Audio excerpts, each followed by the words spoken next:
MP की court का फरमान सुन लीजिए। अब लिव इन में रहने वाली महिलाओं को भी खुशखबरी है।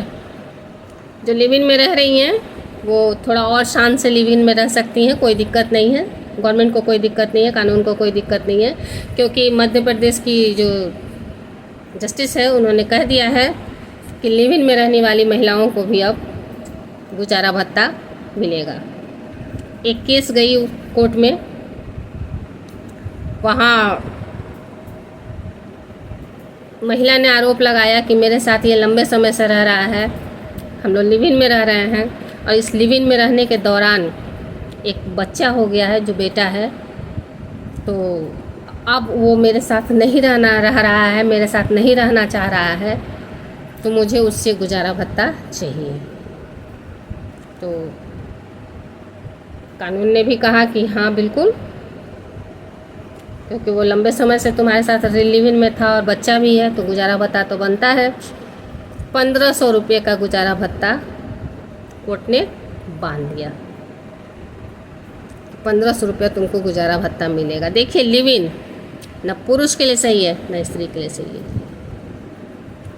पुरुष लिव इन में है तो कहीं ना कहीं अपनी पत्नी के साथ गद्दारी कर रहा है। स्त्री लिव इन में है तो या तो शादीशुदा है तो पति के साथ गद्दारी कर रही है, और शादीशुदा नहीं है तो अपने आप के साथ गद्दारी कर रही है, क्योंकि जान रही है कि वो पुरुष शादीशुदा है, बावजूद उसके साथ वो रह रही है। आप ही बताइए ज़्यादा दोषी कौन है? क्योंकि ये जानकारी है कि वो शादीशुदा है, फिर भी उसके साथ रह रही है। अब इसको क्या कहिएगा? तो 1500 रुपये का उस मेंटेनेंस गुजारा भत्ता कोर्ट ने बांध दिया। पुरुष ने इसको चैलेंज किया हाई कोर्ट में कि वो मेरी पत्नी नहीं है, वैधानिक शादी नहीं हुई, वो मेरी पत्नी नहीं है, तो मैं गुजारा भत्ता क्यों दूँ? लेकिन कोर्ट ने उसको खारिज कर दिया। नहीं, वैधानिक पत्नी नहीं है तो क्या हुआ? आप एक लंबे समय से उसके साथ रह रहे हैं, एक लंबे समय से आप उसके साथ रह रहे हैं, तो आपकी ये जिम्मेदारी बनती है कि आप उसका गुजर बसर कराएं, उसको गुजारा भत्ता दें। अब कोर्ट की मुहर लग गई तो देना तो है ही, क्योंकि हाई कोर्ट से भी हाई कोर्ट ने इसको यही जवाब दिया कि नहीं, आप लंबे समय से साथ में रह रहे हैं तो वैधानिक शादी हुई न हो ये कोई मैटर नहीं रखता। तो अब लिव इन में भी जो महिलाएं हैं वो भी गुजारा भत्ता के हकदार हैं। इसलिए मैं तो यही कहूँगी कि रास्ते बहुत आसान होते जा रहे हैं।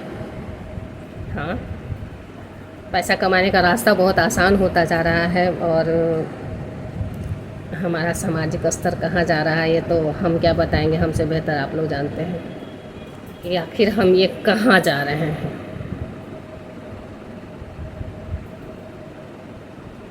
ये सवाल हमेशा मेरे दिमाग में स्ट्राइक करता रहता है कि आखिर ये हम कहाँ जा रहे हैं, आखिर हमारा समाज कहाँ जा रहा है, किस दिशा में जा रहा है, और आगे इसकी क्या गति होनी है। आगे आगे देखिए होता है क्या।